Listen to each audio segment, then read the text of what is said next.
नमस्कार दोस्तों, मैं आपका अपना होस्ट कमल फिर से स्वागत करता हूं आपके अपने चैनल गार्डन बीट में।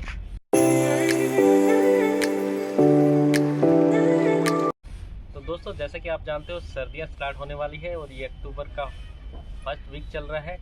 तो दोस्तों, आज हम अपने फार्म पे उगाने जा रहे हैं डेकस करोटा। तो ये दोस्तों एक बहुत ही आपकी कॉमन सब्जी है, लेकिन सर्दियों की बहुत ही महत्वपूर्ण, बहुत ही इम्पोर्टेंट सब्जी है। इसमें आपका विटामिन ए, विटामिन के, आयरन, मैग्नीशियम, कॉपर और बहुत सारे एंटीऑक्सीडेंट होते हैं जो हमारी सेहत के लिए काफ़ी लाभदायक है। तो दोस्तों, कंफ्यूज मत होइए, मैं बात कर रहा हूँ गाजर की, जो सर्दियों में काफ़ी ज़्यादा उगाई जाती है और खाई जाती है। तो आज की वीडियो में मैं आपसे शेयर करूँगा गाजर को आप घर पे अपने पॉट में, गार्डन में कैसे लगा सकते हैं। उसके लिए हमें सॉइल मिक्सर कैसे रेडी करना है और गाजर का जो बीज है वो कितने दिन में आपका जर्मिनेट हो जाता है, और इसके अलावा गाजर की हमें टाइम टाइम पे कौन कौन सा इसको फर्टिलाइज़र देना है और क्या देखभाल हमें टाइम टाइम पे करनी है। तो दोस्तों, आज की वीडियो में गाजर को बीज से लगाने से लेके लास्ट तक की सारी इन्फॉर्मेशन मैं आपसे शेयर करूंगा। तो ये वीडियो काफ़ी महत्वपूर्ण बनने वाली है, तो आपसे रिक्वेस्ट है वीडियो के लास्ट तक बने रहिए। और अगर आप हमारे चैनल पे नए हैं तो प्लीज़ हमारे चैनल को लाइक एंड सब्सक्राइब कर दीजिए और बेल आइकन को भी ज़रूर दबा दीजिए, ताकि आपको हमारी न्यू वीडियो का अपडेट कंटिन्यू मिलता रहे। तो चलिए दोस्तों, वीडियो को स्टार्ट करते हैं।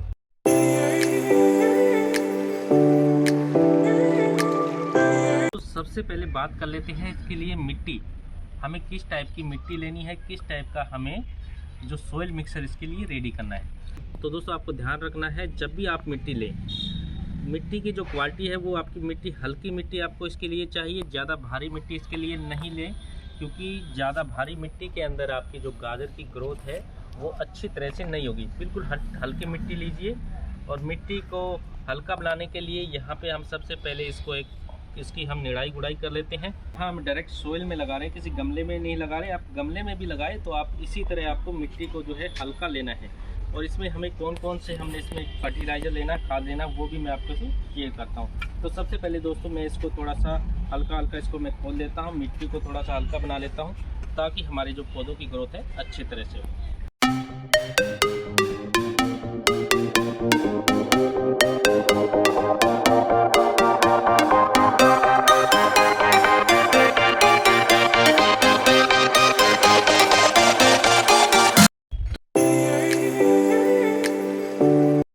तो यहाँ पे दोस्तों, इसको हम गमले में भी लगा के दिखा रहे हैं। ठीक है, आपको जो भी पॉट मिले गमले में लगा लीजिए, या फिर आपके पास ग्रो बैग है, ग्रो बैग में भी आपका लग जाएगा। बस आपको थोड़ा सा ध्यान इस बात का रखना है, जो गमले की हाइट लेनी है वो कम से कम आपकी 12 इंच की हाइट कम से कम लीजिए। और गमला आपको थोड़ा सा चौड़े टाइप का गमला मिल जाए तो वो उतना ही अच्छा रहेगा। ठीक है, तो यहाँ पर हमने ये गमला लिया है, और इसके लिए मैं अभी आपसे पॉटिंग मिक्सर जो है, सॉइल मिक्सर कैसे रेडी करना है, क्या क्या चीज़ें आपको डालनी है, वो मैं साथ साथ आपको बता रहा हूँ। यहाँ पे दोस्तों हमने रेत लिया है। रेत आज इसमें 20% रेत डाली है, क्योंकि रेतीली मिट्टी में जो है आपकी गाजर अच्छी तरह से ग्रो करेगी। ठीक है, दूसरा है यहाँ पर हमने वर्मी कंपोस्ट लिया है। हम मोस्टली वर्मी कंपोस्ट लेते हैं, क्योंकि वर्मी कंपोस्ट हम खुद यहाँ पे अपना तैयार भी करते हैं। ठीक है, आपको अगर वर्मी कंपोस्ट ना मिले तो आप पुराने गोबर की खाद, काऊ डंग, डिकम्पोस्ट खाद या पत्तों की खाद, आप कुछ भी आप ले सकते हैं। ठीक है, ये एज ए फर्टिलाइज़र आप यहाँ पे हम वर्मी कंपोस्ट यूज कर रहे हैं। और मिट्टी आपको लेनी है दोस्तों, जो मिट्टी लेनी है उसको ध्यान से आपने अच्छी तरह से छान लेना है, और उसमें रोड़ा, कंकर, बजर ये चीज़ें ना हो। बिल्कुल आपकी जितनी हल्की मिट्टी आप लोगे उतनी ही आपकी गाजर की फसल उतनी ही अच्छी होगी। तो यहाँ पे हमने मिट्टी को बिल्कुल बारीक छान के भुरभुरा बना लिया। ये देखिए दोस्तों मिट्टी की क्वालिटी। ठीक है, अभी हम इससे सोइल मिक्सर रेडी कर रहे हैं। तो सोइल मिक्सर में दोस्तों यहाँ पे हमने 50% आपका जो है गार्डन सोइल ली है। आपके पास जैसी मिट्टी हो, रेतीली हो, बालू हो, या फिर काली मिट्टी, जैसी भी मिट्टी आपके पास अवेलेबल हो वो मिट्टी आप ले सकते हो। ठीक है, तो यहाँ पे 50% हमने मिट्टी लिया है, और 20% हम इसके अंदर आपका रेत लेंगे। रेत हमने जो कंस्ट्रक्शन साइट पे जो यूज़ होता है रेत, वो लिया है। ठीक है, इससे क्या होगा, मिट्टी की क्वालिटी और इम्प्रूव हो जाएगी, और जो हमारी गाजर की जो रूट्स है वो अच्छी तरह से इसमें ग्रो करेगी। तो दोस्तों, यहाँ पे मिट्टी की क्वालिटी कितनी अच्छी है हमारी, तो आपको मिट्टी ध्यान रखनी है। जितनी अच्छी आपकी मिट्टी की क्वालिटी होगी उतनी ही आपको रिजल्ट उतना ही अच्छा मिलेगा। ठीक है। अब इस मिक्सचर में हम वर्मी कंपोस्ट ऐड कर लेते हैं दोस्तों। और वर्मी कंपोस्ट हमने 30% इसमें वर्मी कंपोस्ट ऐड किया है। तो दोस्तों यहाँ पे आप देख सकते हो, मैंने यहाँ पे इसमें आपका कुछ रेत भी ऐड किया है और थोड़ा सा हमने इसमें वर्मी कंपोस्ट भी डाला है। वर्मी कंपोस्ट इसमें हम ऑलरेडी दोस्तों डाल चुके हैं। जब हमने निराई गुलाई से पहले इसको जब पानी दिया था, ज़मीन तैयार की थी, उस टाइम हमने इसमें काफ़ी सारा वर्मी कंपोस्ट डाल दिया था। तो अब इसको अच्छी तरह हम मिक्स कर लेते हैं।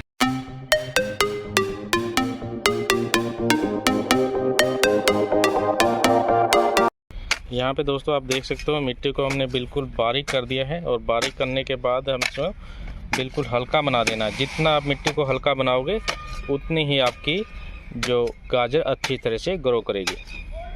इसकी दोस्तों हमने कम से कम 4 से 5 बार निराई गुलाई की है, ठीक है। और मिट्टी को बिल्कुल हम इसको हल्का बना देंगे।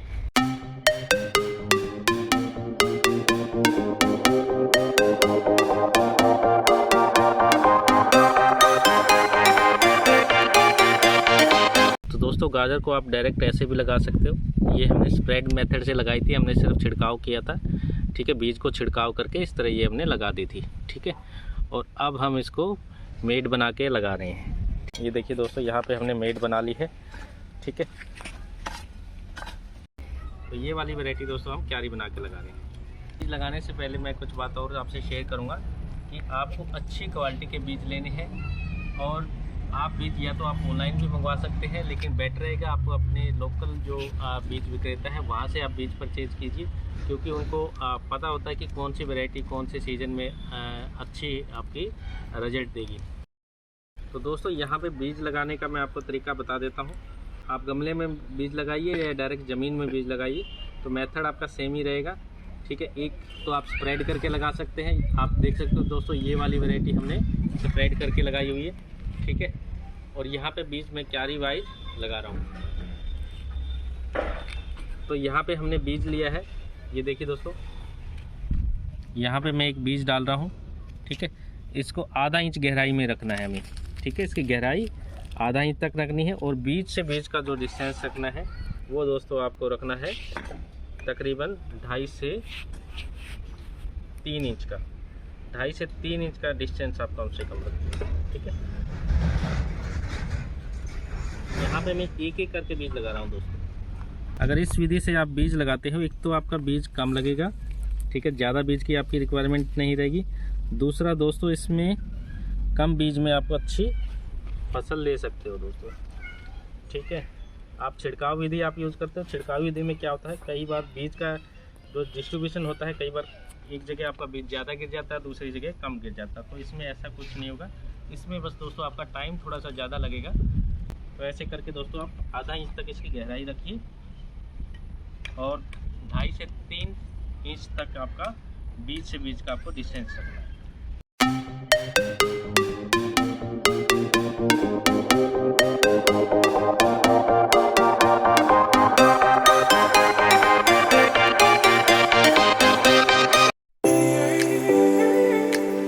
यहाँ पे दोस्तों मैं गमले में भी आपको लगा कर दिखा देता हूँ। वैसे हमारी रिक्वायरमेंट नहीं है, सिर्फ आप लोगों के लिए मैं इसको लगाने के लिए दिखा रहा हूँ, क्योंकि गाजर हमने ऑलरेडी काफ़ी लगाई हुई है। तो इसमें भी दोस्तों लगाने का तरीका सेम है। बीज से बीज का जो डिस्टेंस रखना है वो 2.5 से 3 सेंटीमीटर रख सकते हो। और आधा इंच की गहराई तक बीज को लगाइए। ज़्यादा गहराई तक मत लगाइए, नहीं तो बीज आपका ग्रो नहीं कर पाएगा।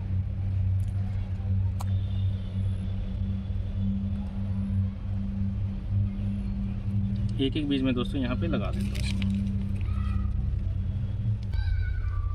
और इसमें दोस्तों जो गमला लेना है, गमला इतना लीजिए, कम से 12 इंच का गमला लीजिए आप, ठीक है। 12 इंच से कम छोटा गमला लोगे तो आपको वो अच्छे रिजल्ट नहीं मिलेंगे। कम से कम 12 इंच का गमला लीजिए। तो दोस्तों आप गमला भी ले सकते हैं, ग्रो बैग भी ले सकते हैं, ठीक है। आपकी जैसी रिक्वायरमेंट है उस हिसाब से गमले की आप चौड़ाई ले सकते हो। जितना बड़ा गमला ले लोगे उतनी ही आपकी गाजर उसमें आप लगा सकते हैं। बट उसमें जो गहराई लेनी है दोस्तों वो कम से कम आप 12 इंच लीजिए। यहाँ पे सभी होल पे मैंने एक एक बीज आपका डाल दिया है।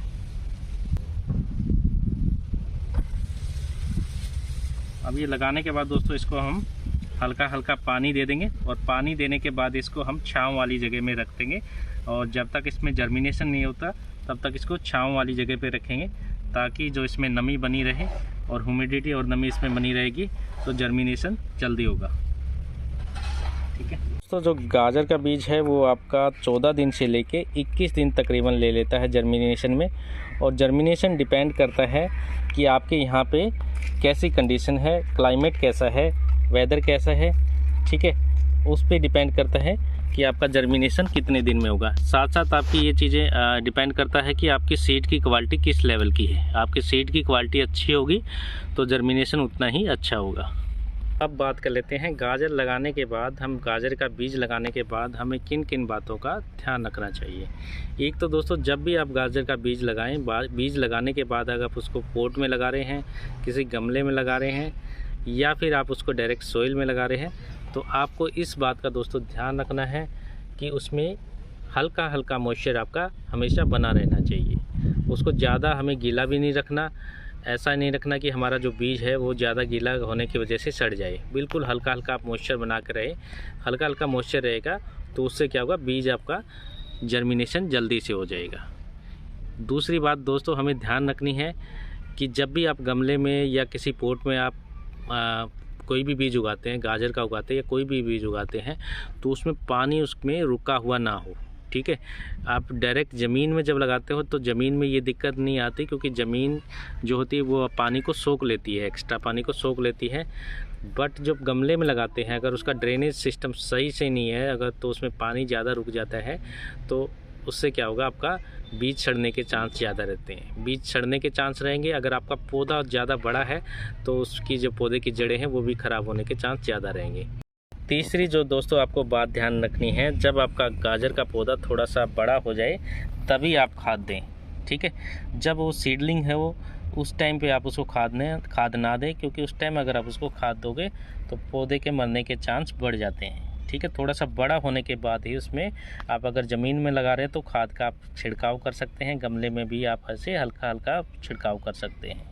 और चौथा आपको दोस्तों, अगर आपने गाजर के पौधों को किसी गमले, पॉट या ग्रो बैग में उगा रहे हैं तो आपको ध्यान रखना है उसको कम से कम 3 से लेके 5 घंटे तक की उसको धूप प्रॉपर मिले, ताकि आपके पौधों का ग्रोथ अच्छी तरह से हो सके। तो दोस्तों अब बात कर लेते हैं फर्टिलाइज़र की, जो कैरेट के लिए हमें किस टाइप का फर्टिलाइज़र हमें रिक्वायरमेंट रहती है। तो दोस्तों जो कैरेट होता है, उसको कैरेट के साथ जितनी भी रूट वाली वेजिटेबल्स होती है उनको आपको हाई पोटाशियम और हाई फॉस्फेट की रिक्वायरमेंट रहती है। उनको नाइट्रोजन आपको कम देना होता है। तो फॉस्फोरस का दोस्तों जो फंक्शन रहता है वो पौधे की रूट की डेवलपमेंट और ग्रोथ में हेल्प करता है।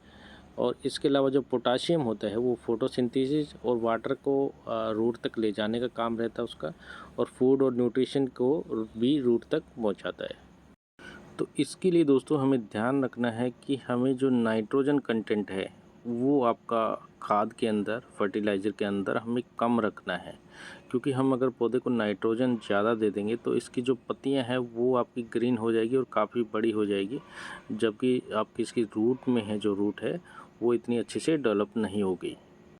तो दोस्तों मोटा मोटा अगर मैं बात करूं तो आपने जब भी इसको फर्स्ट फर्टिलाइज़र देना है, ऑर्गेनिकली मैं बात कर रहा हूं या केमिकल फर्टिलाइज़र की बात नहीं कर रहा, तो उसमें आपको नाइट्रोजन कंटेंट आपको बिल्कुल कम रखना है और फॉस्फोरस और पोटाशियम आपको बढ़ा देना है। फॉस्फोरस और पोटाशियम आप कैसे बढ़ाओगे, जो भी आप खाद तैयार करो इसके लिए, उसके अंदर जैसे गोबर की खाद है या फिर आपका काऊ डंक है, उसकी क्वांटिटी आप कम कर दीजिए। और उसमें आपके बनाना पील है, ऑरेंज पील है या फिर पोटैटो पील है, ये आप उसके अंदर डाल दीजिए। इनमें क्या है, फॉस्फोरस और पोटाशियम कंटेंट ज़्यादा होता है। ठीक है, ये आप मिक्सर ऐड करके आप इसको खाद के तौर पे, फर्टिलाइज़र के तौर पर यूज़ कर सकते हो। इसके अलावा दोस्तों आप इसको सीवीड्स दे सकते हैं, सीवीड्स एक्सट्रैक्ट दे सकते हैं, जिसके अंदर काफ़ी सारे माइक्रो न्यूट्रिएंट होते हैं जो कैरेट की ग्रोथ के लिए काफ़ी हेल्पफुल रहते हैं। और आप इसको ऑप्शनल बोन मील देना चाहो तो बोन मील भी आप इसको दे सकते हैं। तो इसके अलावा दोस्तों अगर आपको कैरेट या रूट वाली जितनी भी वेजिटेबल होती है उसके लिए आपको कौन सा फर्टिलाइज़र कब यूज़ करना है, कितनी क्वांटिटी में यूज़ करना है, इस बारे में कोई डाउट या इंक्वायरी है तो आप कमेंट सेक्शन में आप मुझे मैसेज ड्रॉप कर सकते हैं। तो दोस्तों अभी लास्ट में बात कर लेते हैं, हमारी जो गाजर की क्रॉप्स है वो कितने दिन में हार्वेस्ट के लिए रेडी हो जाती है। तो दोस्तों जो गाजर की जो क्रॉप्स होती है वो 2 से 3 महीने में आपकी हार्वेस्ट करने के लिए रेडी हो जाती है, और ये डिपेंड करता है कि आप कौन सी वैरायटी ग्रो कर रहे हैं। तो दोस्तों ये थी गाजर को ग्रो करने के बारे में कुछ जानकारी। तो आज की वीडियो को दोस्तों मैं यहीं पे विराम देता हूँ। आशा करता हूँ आपको हमारी वीडियो पसंद आई होगी। तो आपसे रिक्वेस्ट है, अगर आप हमारे चैनल पे नए हैं तो प्लीज़ हमारे चैनल को लाइक एंड सब्सक्राइब कर दीजिए और बेल आइकन को भी ज़रूर दबा दीजिए, ताकि आपको हमारी न्यू वीडियो का अपडेट कंटिन्यू मिलता रहे। तो चलिए दोस्तों, आज के लिए इतना ही। मिलते हैं आपसे नेक्स्ट वीडियो में।